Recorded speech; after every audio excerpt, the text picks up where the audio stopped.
bienvenue dans Comics in Motion. Ça fait déjà un moment que je voulais vous parler du plus vert des héros. Non, pas celui-là, le géant vert. Non, celui de Marvel. Bah ouais, t'as deviné, on va parler de Hulk. Alors oui, je pourrais vous parler de Immortal Hulk, qui est juste énorme, mais on fera ça une prochaine fois. Pour cette fois, on va parler du Hulk qui écrase. D'ailleurs, ça donne quoi au passé simple ? Hulk écrasa ? Ouais. Et au conditionnel, Hulk écraserait ? Et du coup, au futur imparfait ? Non, Maestro écrase.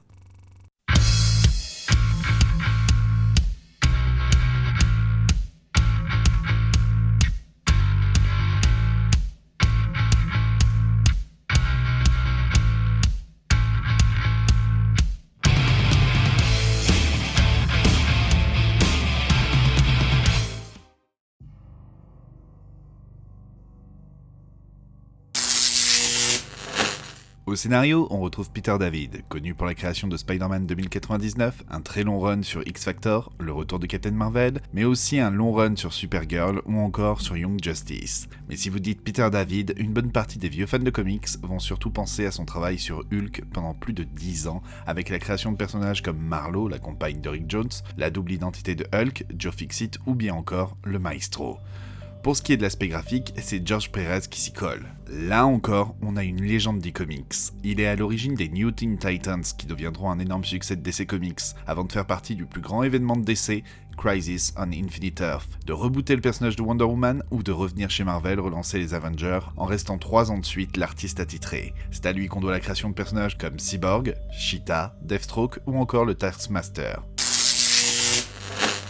Futur Imparfait se déroule à une époque où Banner et Hulk ne font plus qu'un et où notre héros dispose à la fois d'une force démentielle mais aussi d'un des cerveaux les plus performants de l'univers Marvel, un petit peu comme on peut le voir dans Avengers Endgame. Cette histoire nous raconte une aventure de Hulk où ce dernier se retrouve projeté presque un siècle dans un futur post-apocalyptique via la machine à voyager dans le temps du Dr Fatalis. Bruce découvre un monde désolé dirigé d'une main de maître par le tyran Maestro qui a sauvé une partie de l'humanité en faisant ses esclaves par la même occasion. Cauchemar auquel Hulk est le seul à pouvoir mettre fin avec l'aide des résistants. Et évidemment, on découvre très vite que le Maestro n'est autre qu'une version futuriste ayant mal tourné de Hulk lui-même, et que la plupart des héros sont morts et très probablement de la main du Maestro. Hulk Futur Imparfait est sorti à partir de 1992 aux États-Unis en une série de 2 épisodes extra longs. En France, le tout est sorti chez Semic dans des top BD ou en 100% Marvel en septembre 1999. Bon alors, faisons une petite pause pour dire que oui, trouver un 100% Marvel édité par Marvel France, oui, l'ancêtre de Panini Comics, et qui n'a pas été réédité depuis, c'est un peu comme trouver un enfant de cœur qui ne s'est jamais fait toucher par un prêtre. Mission impossible en somme. Mais avec l'événement Secret Wars qui a fait intervenir le personnage de Maestro dans cette histoire, son arrivée dans l'univers 616, et le fait que l'histoire est disponible dans l'intégrale Hulk 1993 tome 2, je me suis dit qu'il était temps de vous en parler. Peter David montre son talent pour écrire le géant Jade, que ce soit par la qualité des dialogues ou le rythme. Plus que de simplement mettre la brute de Marvel face à des adversaires puissants, le scénariste en profite pour travailler la psychologie du personnage. La plupart des auteurs ont l'habitude de jouer sur la confrontation entre Banner et Hulk, entre le contrôle et la rage. Mais en introduisant le personnage de Maestro, David rajoute une couche supplémentaire, celui de la méchanceté et du vice, afin de nous montrer que Hulk n'est pas si binaire que ça. Futur Imparfait est donc l'occasion de créer une nouvelle némésis à Hulk, le Maestro. Quel accueil! Non, c'est pas ce Maestro-là. Celui qu'il pourrait devenir s'il se laissait aller. D'ailleurs, Maestro démontre son savoir-faire stratégique en s'attaquant à Hulk, aussi bien du point de vue physique, allant jusqu'à lui briser le cou, que sur le plan mental, en le forçant à avoir des rapports avec des filles s'amusant à se faire appeler Betty. Oui, on peut clairement le dire, Hulk se fait violer. David nous montre que même si la confrontation avec son double maléfique est quelque chose d'assez commun dans le domaine de la pop culture, le tout peut être efficace au point que le Maestro refasse surface dans d'autres histoires telles que la nouvelle de Peter David, What Savage Beast, où Maestro recrute une armée de Hulk venant d'univers parallèles. Plus que simplement devenir le mal, Maestro représente aussi le père de Bruce, Brian, un père alcoolique, cruel, qui battait sa femme et son fils. Si Hulk est souvent décrit comme étant la manifestation d'une partie refoulée de Bruce, le Maestro est la partie de Bruce qui est devenue comme son père, qui violente ceux qui l'entourent et qui ne pense qu'à lui, de quoi encore plus choquer Bruce.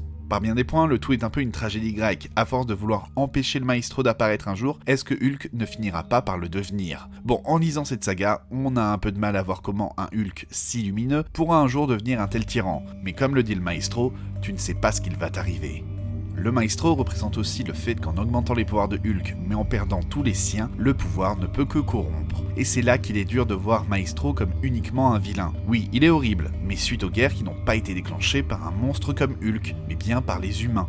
Hulk a changé, les siens sont morts, ceux qui se trouvaient autour de lui sont morts aussi, il s'est retrouvé seul, a construit une cité au-dessus des survivants, leur offrant un endroit protégé des radiations. Alors oui, Maestro est un tyran, mais le seul qui les maintienne en vie au final, même s'il a peu de considération pour leur vie et qu'ils ne sont là que pour le servir. Les humains lui vouent une sorte d'adoration à lui qui vit dans son palais de jade et qui accomplit des miracles. Tiens, un petit peu comme le magicien d'Oz. Donc oui, on peut voir que tout n'est pas si noir ou blanc.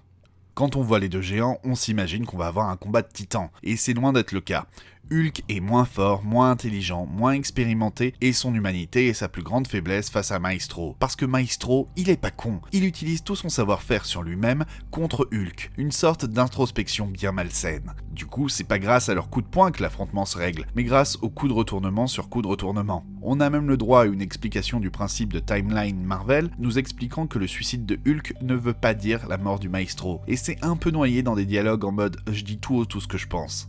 On retrouve le côté grim and gritty des années 90, avec des scènes de violence gore et de sexe assez explicites. Ah oui, tu te demandes ce que c'est que le grim and gritty ou le Dark Age of Comics. Le début de cette époque n'est pas très clair, mais ça correspond au moment où les éditeurs commencent à ne plus respecter le Comic Code Authority, où les éditeurs indépendants prennent de plus en plus de place, où l'horreur commence à redevenir à la mode, et où les anti-héros comme le Punisher deviennent des stars, et où tout le monde veut réinventer leurs personnages en leur donnant un aspect très dark, une psychologie plus profonde, voire torturée. Et si au début le tout pouvait paraître intéressant, on finira par aller dans des extrêmes ultra ridicules avec des armes toujours plus énormes, des personnages musclés au point d'être anatomiquement improbables et des filles de moins en moins habillées. D'ailleurs, il est marrant de voir que si le titre sont bien dans le grim and gritty, il n'y a qu'une seule arme d'une taille démesurée comme on pouvait le voir dans les années 90 et elle est plus utilisée comme une critique sous-entendant qu'elle ne pourrait pas vraiment venir à bout de Hulk, en somme que le concept n'est pas assez puissant avant d'être jeté pour revenir à des armes plus classiques. En poursuivant la lecture, on peut même voir que ce classique a dû en partie servir de référence pour Old Man Logan de Millar, tant le Hulk de son univers fait beaucoup penser au Maestro. Quand on y réfléchit, Futur Imparfait, c'est un peu le Terminator ou le Days of Future Past de Hulk. Sauf qu'ici, on n'a pas un personnage du futur qui va dans le passé pour empêcher l'avenir, mais quelqu'un du passé qui va dans le futur. Une inversion du principe en quelque sorte. Et du coup, pour construire son nouvel univers, Peter David pioche ici et là dans la science-fiction des années 90, en nous mettant des overboards, des hommes liés à des machines, mais on va plus du côté de Mad Max pour montrer à quel point le monde va mal, puis aussi parce qu'il est déjà allé du côté de Blade Runner il y a quelques mois avec son Spider-Man 2099. Et pour renforcer ce côté futuriste, le scénariste invente un nouveau langage, où scanner peut remplacer le terme voir, où les injures évoluent, même si on le perd lors de la traduction. Mais bon, le tout reste tout de même très léger. Dans les éléments que j'ai beaucoup aimés, il y a l'identité du grand-père, celui à l'origine de la rébellion, et dont tous les autres rebelles parlent tout le temps sans le nommer. La première fois qu'on le voit, on nous montre en premier son harmonica, celui qui changea la vie de Bruce Banner à jamais. Ce n'est pas grand-chose vu que la case d'après son identité est révélée, mais ça révèle une certaine finesse dans la narration. D'ailleurs, je sais pas pour vous, mais le ministre, le bras droit de Maestro, avec son gros casque, il me fait pas mal penser au leader, l'un des némésis du géant Jade. Et si c'est vraiment voulu, je trouve que le rappel à ce personnage est très bien senti. Hulk Futur Imparfait est clairement l'un des meilleurs titres Marvel des années 90. Bon, d'un côté, c'est pas trop dur, avec deux artistes qui étaient au plus haut de leur carrière. Mais bon, comme souvent, tout n'est pas top. J'ai déjà parlé de l'explication sur la causalité du voyage temporel, mais les blagues aussi ne fonctionnent pas vraiment. Le rythme de deux gros épisodes font que certains éléments n'ont peut-être pas pu être exploités autant qu'ils auraient pu. Le Maestro est un personnage intéressant, même si c'est le seul récit culte dans lequel il se trouve. Puis le tout souffre d'une narration et d'un style assez daté années 90 qui ne pourra pas plaire à tout le monde. Bref, le titre a des défauts, mais à mon avis, ils sont largement compensés par ses qualités.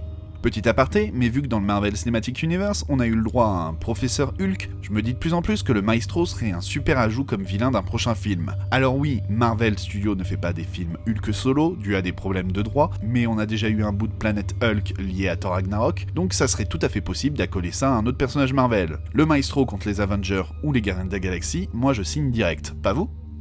Futur Imparfait pourrait n'être qu'une autre bonne histoire de Hulk écrite par Peter David. Et ça ne serait pas prendre en compte le travail de génie de George Pérez qui apporte sa touche à cette histoire et en fait un classique. Que ce soit la salle des trophées de Rick Jones pleine de références, la scène du marché du début grouillant de détails, ou le plan en opposition axiale entre Hulk et le Maestro, on a affaire à de grandes planches de comics.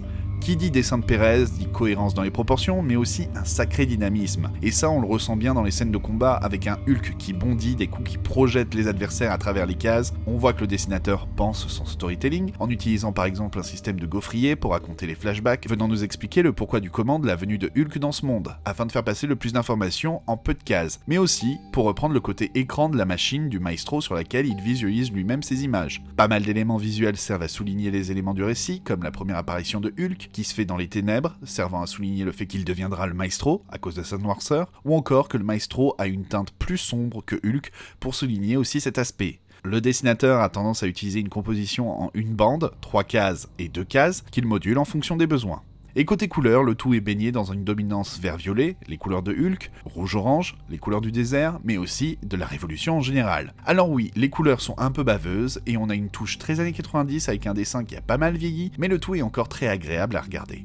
Est-ce que Hulk, Futur Imparfait, est un classique de l'univers Marvel ? Totalement. Combien de grandes sagas centrées sur le géant de verre pouvez-vous me citer ? 2, 3, Futur Imparfait est l'une d'elles, tant elle apporte de choses à Hulk sur le plan psychologique. Alors oui, le tout est dans son jus années 90 et n'a pas été simple à trouver au cours des années, mais la sortie de l'intégrale comprenant ces épisodes est l'occasion ou jamais de voir un Hulk comprenant le vrai danger qu'il pourrait devenir. Du coup, n'hésitez pas à lui donner sa chance quand vous en aurez l'occasion. La création d'une nouvelle Némésis. 2 grandes stars des comics. Un Hulk qui se fait détruire sur tous les plans. Une saga culte. Une narration qui a pas mal vieilli. L'humour qui ne fonctionne pas. Pourquoi ne pas être allé chercher toute une équipe ou Thor ? Nous voilà à la fin de ce Comics in Motion, j'espère que la découverte de ce récit de Hulk vous aura plu. On se retrouve dans les commentaires pour parler de cette saga. Si tu n'es pas déjà abonné à la chaîne, je t'invite à le faire et à cliquer sur la cloche si tu ne veux pas rater une vidéo. Tu peux même venir faire un don ou voir quelques pubs sur mon compte Utip pour m'aider à faire évoluer la chaîne. Tu partages aussi la vidéo sur les réseaux sociaux et on se rejoint sur Twitter, Facebook et Instagram. See ya!